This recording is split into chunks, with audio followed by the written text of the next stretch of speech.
the Lord. Welcome back to our channel Kids Aidin. இந்த வீடியோல பைபிள்ல நடந்த ஒரு இன்சிடென்ட் பத்தி சொல்லி தர போறாங்க. வாங்க வீடியோக்குள்ள போயிட்டு என்னன்னு பார்க்கலாம்.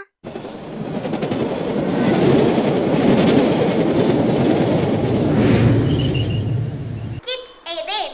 பட் அதுக்கு முன்னாடி பைபிள்ல இருந்து ஒரு வசனம் படிக்கலாமா?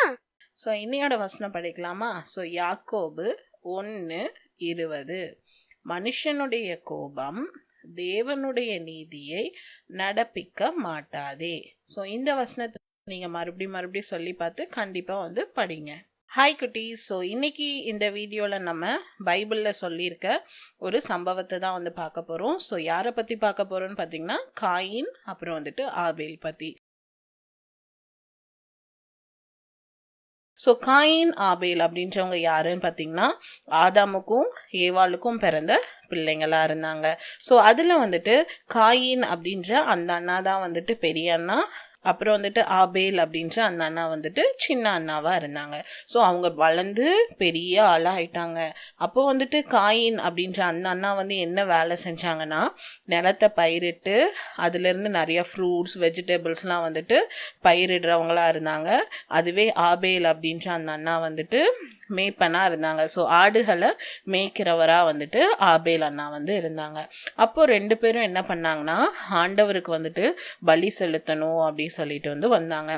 அப்போ ஆபேல் அண்ணா என்ன பண்ணாங்க, அவங்க மந்தையில இருந்ததுலேயே தலையீச்சா கொழுமையா பாக்குறதுக்கே நல்லா கொள்ளுன்னு அழகா இருக்கிற ஒரு ஆட்டுக்குட்டியை எடுத்துட்டு ஆண்டவருக்கு பலியா செலுத்தினாங்க. அதுவே காயின் அண்ணா என்ன பண்ணாங்கன்னா ஏனோ தானோன்னு அவங்களோட வயல்ல வளைஞ்ச ஃப்ரூட்ஸ் வெஜிடபிள்லாம் எடுத்துட்டு ஏசப்பாக்கு பலி செலுத்துறதுக்காக என்ன பண்ணாங்கன்னா வந்தாங்க.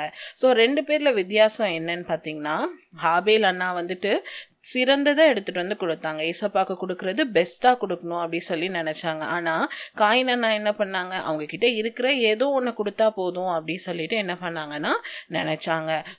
இந்த ரெண்டு அண்ணாவும் ஏசப்பாக்காக பலி செலுத்தினாங்க. அப்போ ஏசப்பா என்ன பண்ணாங்கன்னா ஆபேல் அண்ணா இருக்கிறதுலே சிறந்ததா கொடுக்கணும்னு நினைச்ச அந்த மனசை பார்த்தாங்க. அதனால என்ன பண்ணாங்க, அவங்க கொடுத்த காணிக்கையை ஏசப்பா என்ன பண்ணாங்கன்னா அக்செப்ட் பண்ணிக்கிட்டாங்க. உடனே அந்த பலியை ஏசப்பா என்ன பண்ணிக்கிட்டாங்க, ஏத்துக்கிட்டாங்க. அதே மாதிரி என்ன பண்ணாங்க, காயின் அண்ணா ஏசப்பாக்கு பலி செலுத்தணும் அப்படின்னு நினைச்சு அவங்களும் என்ன பண்ணாங்க, பலி செலுத்தினாங்க. ஆனா அவங்க பலிபீடத்துல பார்த்தா ஏசப்பா என்ன பண்ணவே இல்லை. எவ்வளோ நேரம் ஆனாலும் அந்த பலியை ஏத்துக்கவே இல்லை. காயின் அண்ணாக்கு என்ன ஆயிடுச்சு, சரி கோவம் வந்துருச்சு. உடனே காயின் அண்ணா ஏசப்பா கேட்பாங்க, நீ எதுக்கு எரிச்சலா இருக்கிற, உன் முகம்லாம் மாறி போய் இருக்கே அப்படி சொல்லிட்டு கேட்பாங்க. அப்படி கேட்டும் கூட காயின் அண்ணாவோட கோவம் குறையவே இல்லை. இப்போ காயின் அண்ணாக்கு யார் மேல கோவம் வந்துச்சு, நான் செலுத்தினதை ஏசப்பா அக்செப்ட் பண்ணல, ஆனா என் தம்பி செலுத்தினதை அக்செப்ட் பண்ணிட்டாங்க அப்படின்னு சொல்லிட்டு தம்பி மேலேயே என்ன வந்துச்சு, கோவம் வந்துச்சு, பொறாம வந்துச்சு, எல்லாமே வந்துச்சு. கோவத்தின் விளைவா என்ன பண்ணிட்டாங்க, அவங்க தம்பியை கொலை பண்ணணும் அப்படின்ற எண்ணமும் அவங்க தம்பி ஆபேல் வயல்வெளியில இருக்கும்போது என்ன பண்ணிட்டாங்கன்னா காயின் அண்ணா கோவத்துல அவங்க கிட்ட போய் பேசுவாங்க. ஆபேல் அண்ணாவும் எல்லாமே எக்ஸ்பிளைன் பண்ணுவாங்க. ஆனாலும் காயின் அண்ணாவோட கோவம் போகாம என்ன பண்ணிட்டாங்க, ஆபேல் அண்ணாவை கொலை பண்ணிட்டாங்க. உடனே ஈசப்பா காயின் அண்ணாவை பார்த்து கேட்பாங்க, ஆபேல் எங்க அப்படின்னு சொல்லிட்டு. அப்பயும் காயின் அண்ணா என்ன பதில் சொல்லுவாங்க தெரியுமா, அவனுக்கு நான் என்ன வேலைக்காரனா, எனக்கு அவனை தெரியாது அப்படி சொல்லுவாங்க.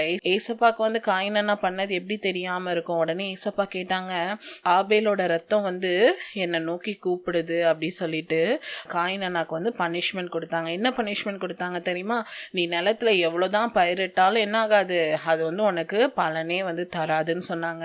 அடுத்து என்ன பண்ணாங்க, நீ பூமியில எங்கேயுமே நிலையா இல்லாம பூமியில ஃபுல்லா அலைஞ்சு திரிவ அப்படின்னு சொன்னாங்க. உடனே இந்த தண்டனை கேட்டோன்னே காயின் அண்ணாக்கு என்னால் இந்த தண்டனையெல்லாம் தாங்க முடியாது அப்படின்னு சொன்னாங்க.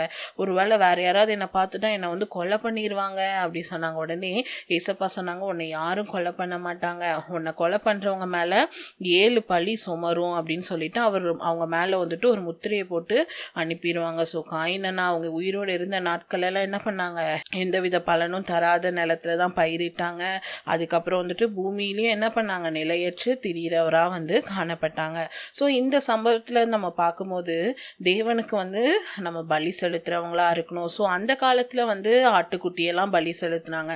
ஆனா இப்போ நம்ம என்ன பண்ணணும், ரெகுலரா வந்து சர்ச்சுக்கு போயிட்டு நம்ம ஆண்டவரை துதிச்சு பாடுறவங்களா வந்துட்டு காணப்படணும். நம்மளால இயன்ற காணிக்கையை வந்து ஆண்டவருக்கு கொடுக்கறவங்களா இருக்கணும். ரெண்டாவது, காயினனா வந்து என்ன பண்ணாங்க, அவங்க தம்பி மேலேயே கோவப்பட்டாங்க. ஸோ கோபம் கொள்றது வந்துட்டு தப்பு. ஸோ ஆண்டவருக்கு பிரியம் இல்லாத குணம். ஸோ அதனால நம்ம எந்த காரியத்திலையும் கோபம் கொள்ளுகிறவர்களாக காணப்படக்கூடாது. ஆபேல் அண்ணாவோட பலி அக்செப்ட் பண்ணனால காயின் அண்ணாக்கு கோபம் வந்துச்சு. அடுத்து என்ன வந்துச்சு, பொறாமை வந்துச்சு. ஸோ அதே மாதிரி கோபம் எப்படி நம்ம ஆண்டவருக்கு பிரியம் இல்லையோ அதே மாதிரி பொறாமையும் ஏசப்பாக்கு பிடிக்கவே பிடிக்காது. அதனால பொறாமையும் கொள்ளாதவர்களா நம்ம வந்து காணப்படணும்.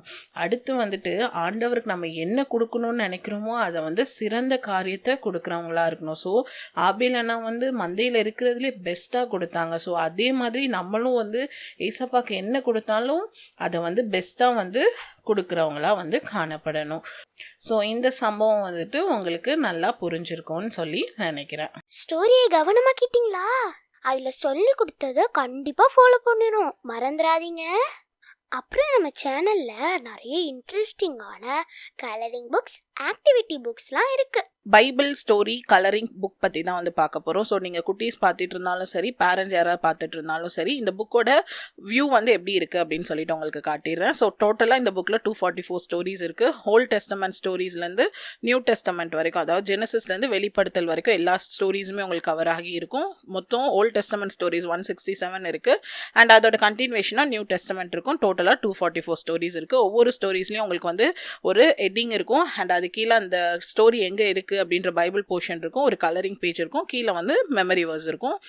எல்லாமே வந்துட்டு பைலிங்குவலாக இருக்கும். அதாவது இங்கிலீஷ்லேயும் இருக்கும், தமிழ்லும் இருக்கும். இந்த மாதிரி தான் எல்லா ஸ்டோரிஸுமே உங்களுக்கு இந்த புக்கில் வந்து ப்ரெசென்ட் ஆகியிருக்கும். ஸோ இந்த புக்கை நீங்கள் பர்ச்சேஸ் பண்ணணும்னு நினச்சிங்கன்னா கீழே வந்துட்டு நான் லிங்க் கொடுத்துருக்கேன். ஸோ இதோட காஸ்ட் வந்து நம்மளோட வெப்சைட்டில் கம்மியாக இருக்கும், அமேசானில் கொஞ்சம் அதிகமாக இருக்கும் டியூ டு அமேசான் சார்ஜஸ். நீங்கள் வேணும்னா இதில் பர்ச்சேஸ் பண்ணுங்கள். உங்களுக்கு போஸ்ட் மூலமாக நான் டெலிவரி வந்து பண்ணிவிடுவேன். உங்களுக்கு அது வேணுமா? கீழே லிங்க் கொடுத்துருக்கேன். அப்படி இல்லைன்னா அமேசான்ல கூட வாங்கிக்கலாம். இது மாதிரி நிறைய இன்ட்ரெஸ்டிங்கான வீடியோ பார்க்கறதுக்கு நம்ம சேனல்ல சப்ஸ்கிரைப் பண்ணுங்க, இன்ஸ்டாகிராம்லயும் ஃபாலோ பண்ணுங்க. தேங்க்யூ, பாய்.